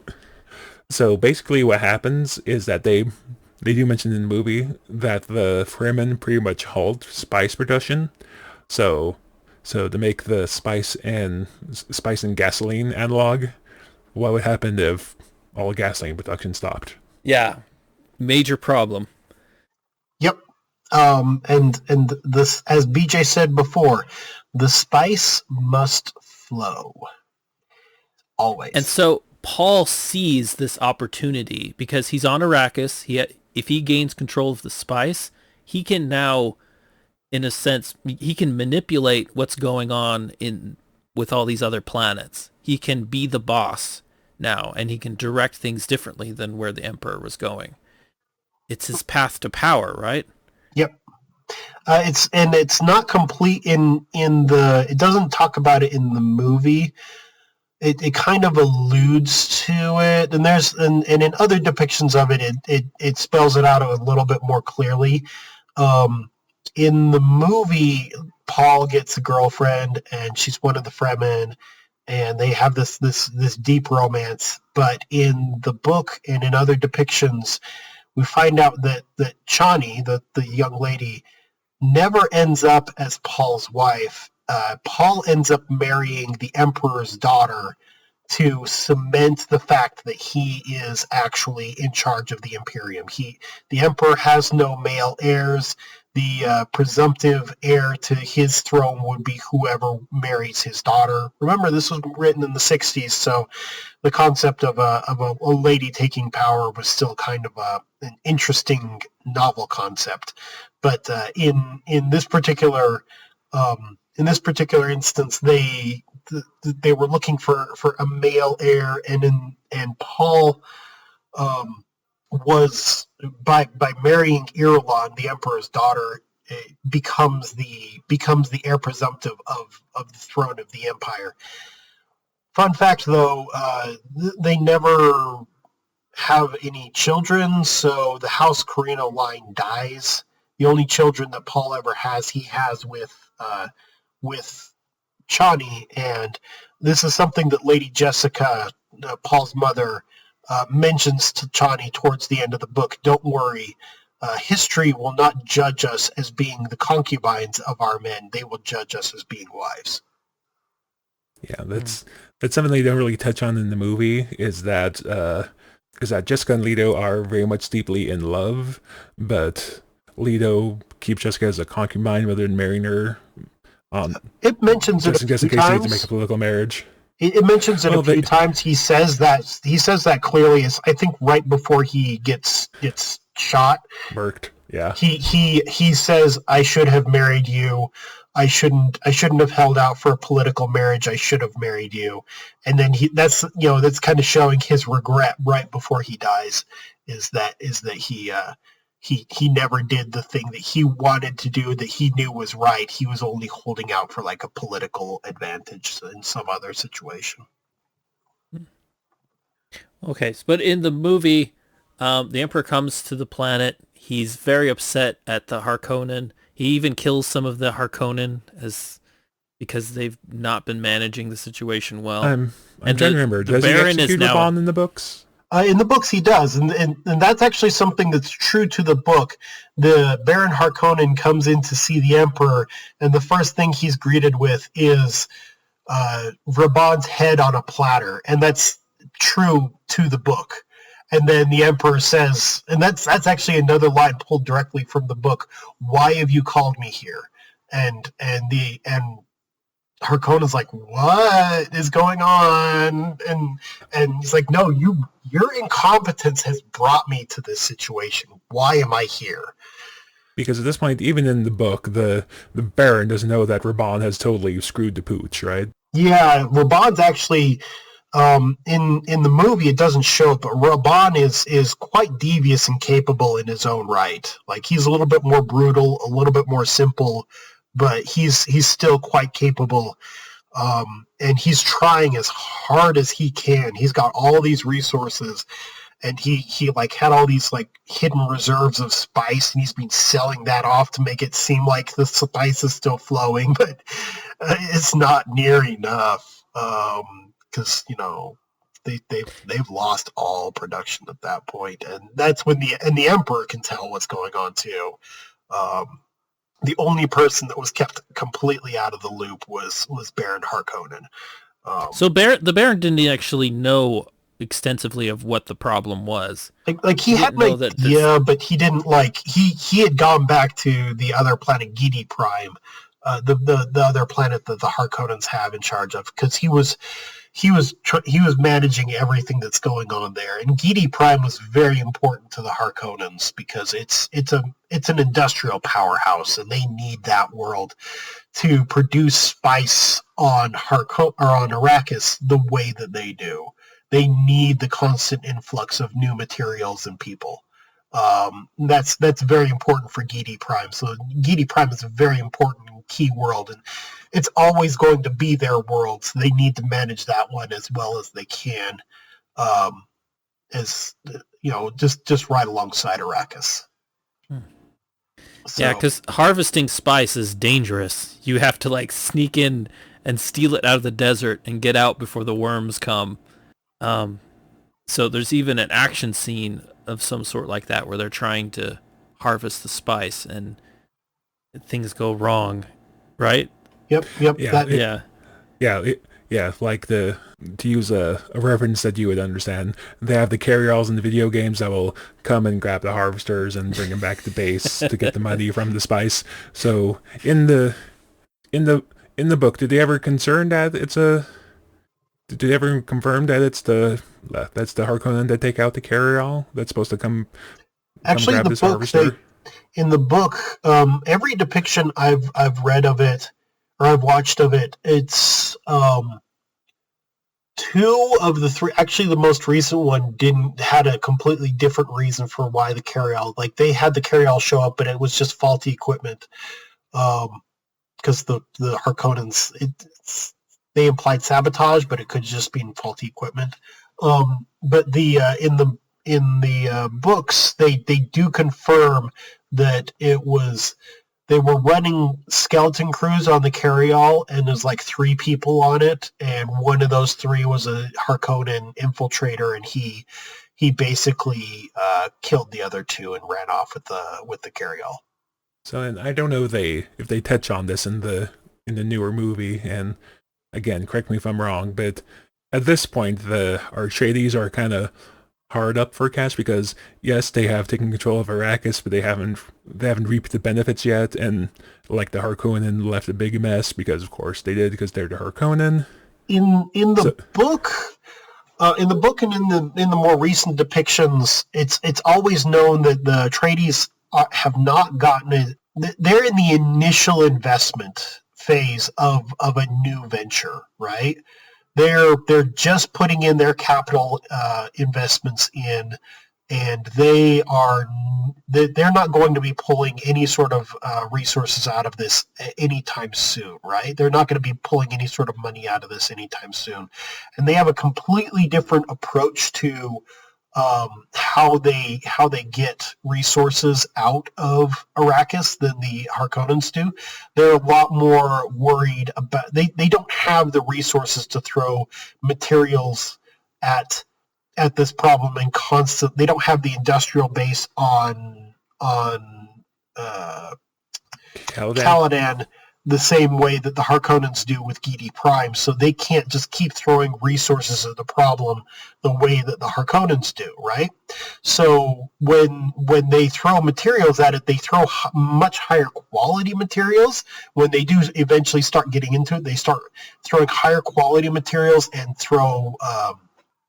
they take a lot more care about with those materials, but they also focus a lot more on the skill of the manpower, because where the Harkonnens had these massive population reserves on Giedi Prime, they could just do a culling through the city alleyways and grab a whole bunch of people they didn't care about and then throw them onto Arrakis, and hopefully some of them would be good.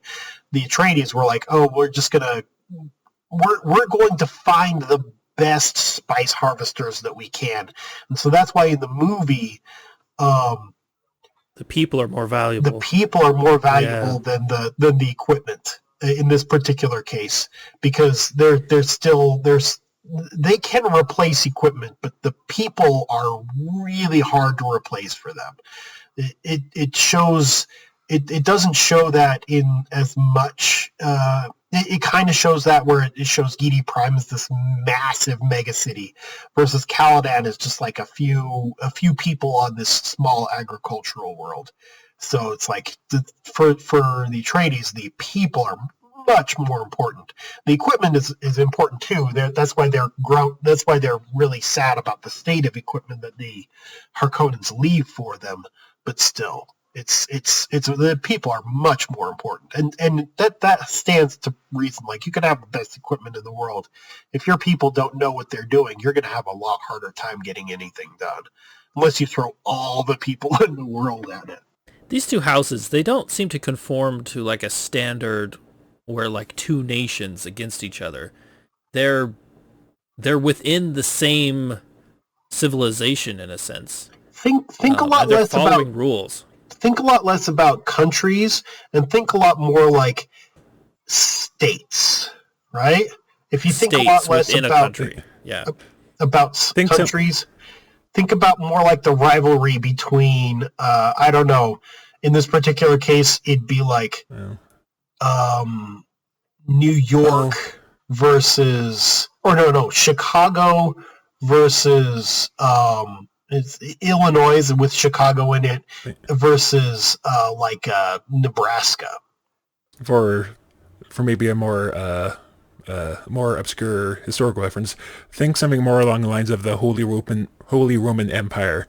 Technically, everyone's under the same flag, but nobody likes each other. Yeah. Okay. Yeah. At the very minimum, we can in the United States we can pretend to tolerate each other for extended periods of time. It is space feudalism. So yes, there's an emperor, but so there's technically a central power, but power is not very centralized. Yeah.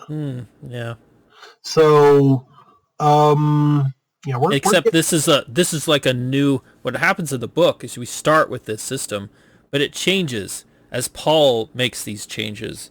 Oh yes, and changes the universe, so it transforms into something else. Yeah, it very much does.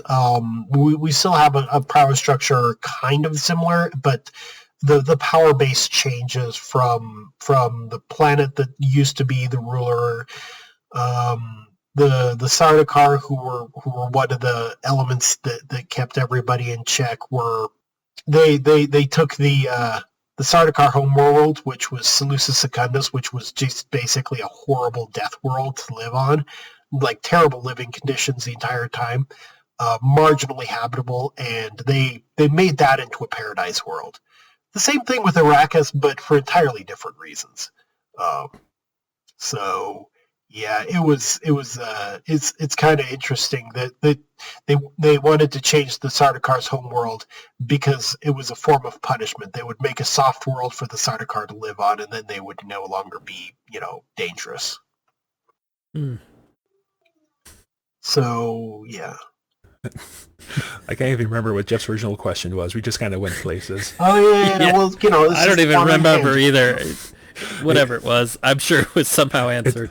It's sort of this weird combination of being on a tangent but on topic at the same time. Yeah, you've been through that most of this one.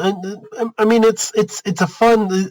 It's a really deep universe. This particular story in as a standalone or the universe as a whole is very deep, and it's very relevant because it's pulled.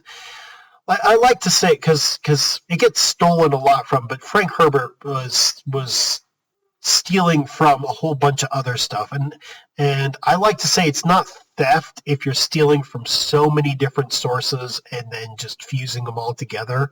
I can't remember what exactly the term is. Do you guys know? If you take from multiple, is it called fusion or no, synthesis? That's the word. If you steal from multiple sources and then put them all together, it's actually called synthesis, and that is something completely acceptable. As opposed to, if you steal from one source, it's outright piracy and theft. Because you're not really making it into something new. Yeah, you're just. I have heard it said that there's no such thing as an original story idea anymore, but a good creator will find new ways to spin the idea. Oh, that does go along with this particular concept. So okay, so yeah, definitely. Okay, an in-depth story. This is quite complex. I have to admit, like most sci-fis, not complex like this. Most of them are very simple, but this one is different. It's very different. I mean, if you dig into a lot of different sci-fis, they have rabbit holes just like this one, where you can go in for you could put so much of your life into finding out so much more about stuff that's underneath the surface if you really want to. That's kind of Dune, or you could just appreciate the spectacle that is in front of you. That's also perfectly fine. There is some science fiction out there that doesn't have a lot of deep story in there, and that stuff tends not to last forever. So this stuff that has a lot more depth to it is usually what stands the test of time. I mean, I guess it depends on what your definition of deep is. Like, would you say Star Wars is super deep? It's like it's super deep when you dig down, but you get all of the easy to digest things. It's like a dish where you get a lot of the sweetness really easily. Okay, my thought is completely crashed and burned. I don't know. But yeah, I would say no, it's a lot easier to follow. Trains of thought crashing left and right. So Star Wars has depth to it, but for instance, there's this one that there's this universe that I've barely dipped my toe into. It's called BattleTech, and that one apparently yeah. You can edit this one out if you really want to, but that universe apparently there's not a lot of surface spectacle, and it's all depth. Like there's the like, for instance, apparently each and every mech there's like long, almost novel length history of how that particular mech was developed and why. And it's really fascinating on that one. But that's for a person who has way too much time on their hands. So I'm not going to go into anything on that one. Just to say that it exists. I know a little bit about BattleTech. So I guess what kind of would set BattleTech apart is that there's not BattleTech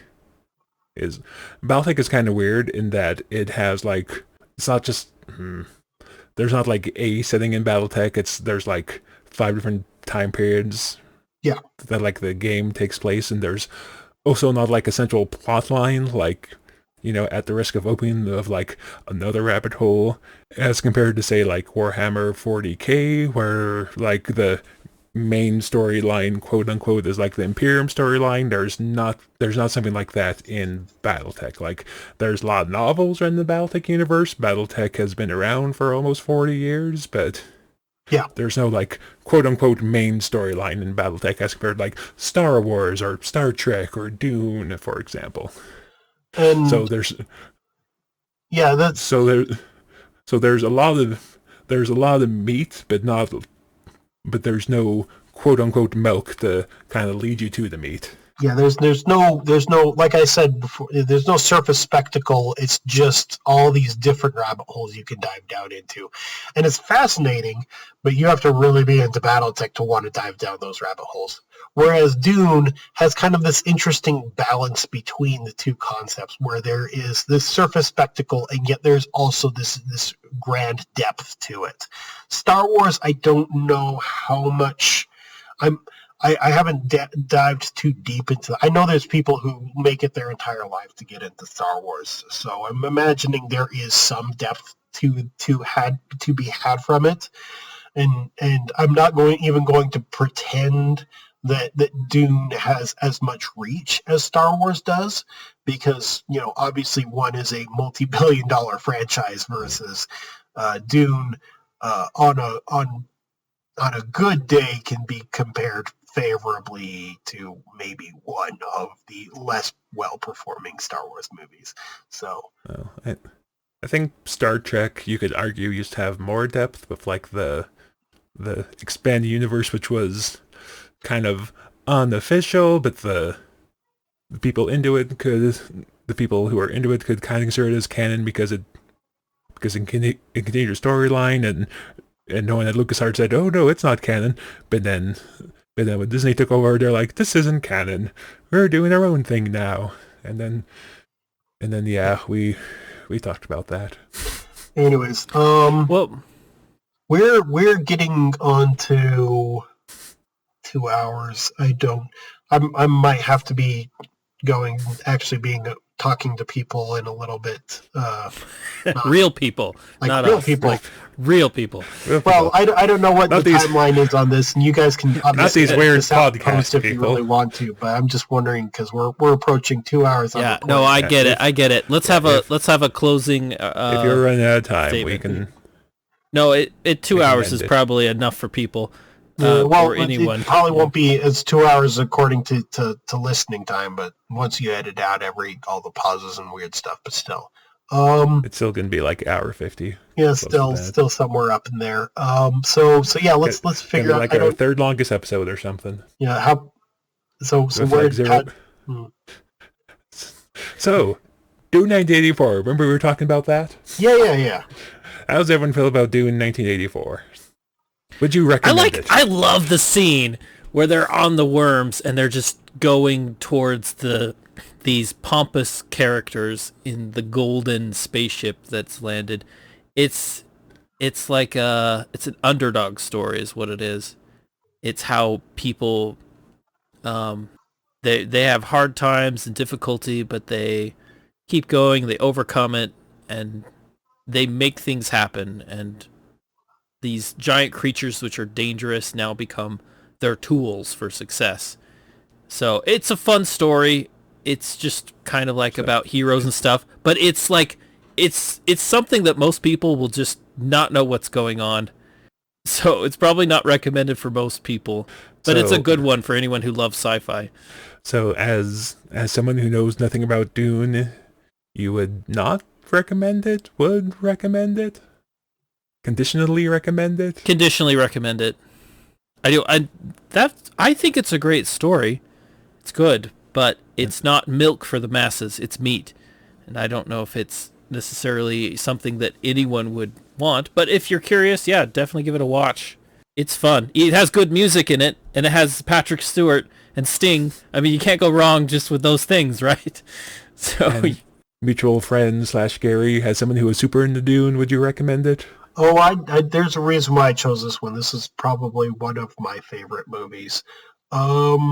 Yeah, I definitely recommend it, but then again, I am very biased, so I will admit that out front. Yeah. So as someone who kind of knows Dune, I would kind of recommend it. It's a wild movie. It is very 80s. That's a compliment, though. It's very 80s or an sci-fi, insult. So look out for that. So I guess I have three people sort of a 2.5 recommendation.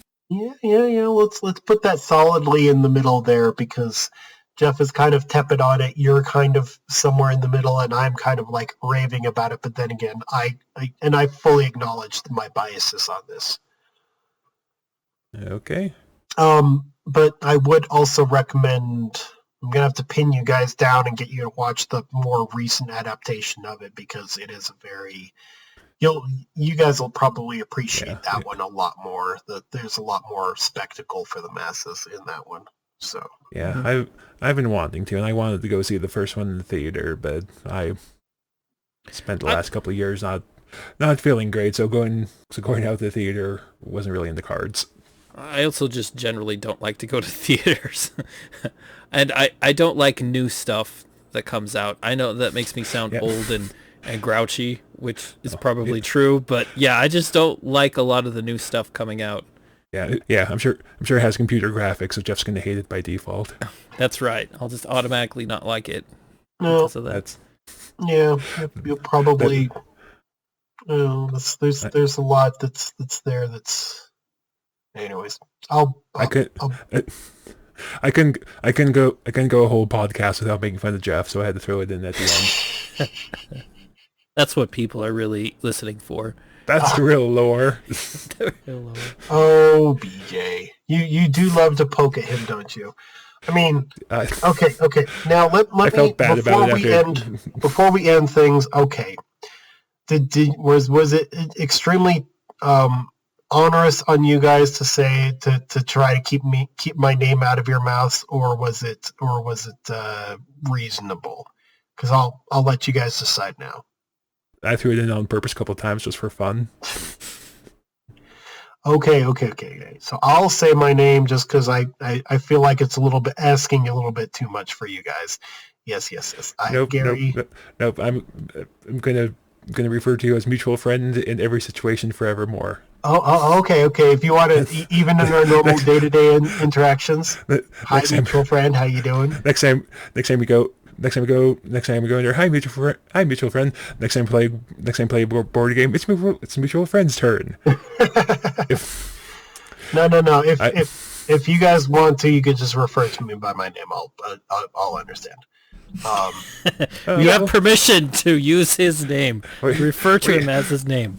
But we never had that permission till now. For the lore of the channel, it'd be awesome, guys, if you did just refer to me as mutual friend, and then everybody would know they're so special, because they know that I'm mutual friend and not some rando person who has a real name. Well, except then if your wife ever came on, we'd be contracted by law to refer to her as mutual friend's wife, and from it you said she would not like that at all. Oh, she'd absolutely hate that. she would murder us the next time we saw her. Well, it would be the last podcast. It would be the last podcast. Yeah, well, no, but and she's got a good movie to come up on. I think you guys, BJ, have you said what one she's doing? I don't think she's told me. Oh, you guys can't do it before. Do you want me to say it now, or do you want me to tell you after? We'll save it. I think we'll keep it as a mystery. We'll keep it as a mystery, but I'll have to tell you after. And she does. Yes. You guys can't touch that movie until she gets to it. Otherwise, she really will murder you. Not just, Okay. Like, she really will find you. She will find us where we sleep. Yes, where you She will sleep. murder us while we sleep. Anyway, so I don't know why I was saying that like that. So, I don't even know what movie we're going to do next time because having the mutual friend episode kind of threw us off. But Yeah, it's a good throwing off. We'll decide after if you guys want to have me as a more regular guest or if you. Or I am. If we can't stand it, I'm always about having you on. But okay. Maybe next time we'll do a movie that's a little easier to tangent on because we just kind of tangented about the book that the movie is based on. Yeah. Which I had fun with. I don't know how much fun Jeff had, but and the audience, we'll see what they do. But anyways, the 3 people that watch us will always watch us. I think there's Maybe. more. You never know. But anyways, all right.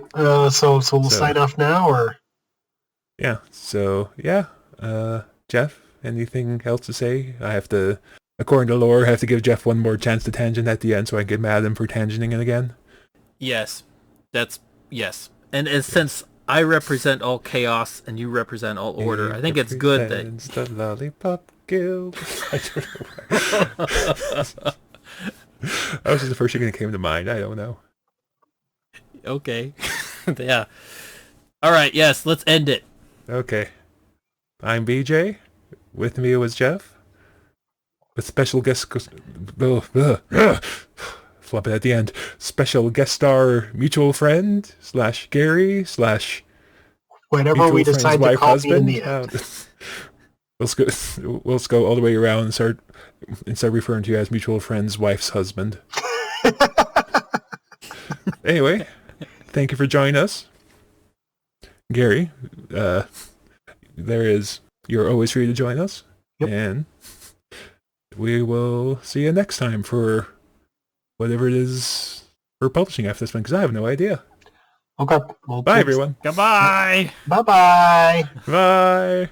Stop recording. The sleeper will awaken. Ah. The sleeper will awaken. The sleeper will awaken. The spice must flow. Okay. I need to take a nap. The sleeper needs to sleep.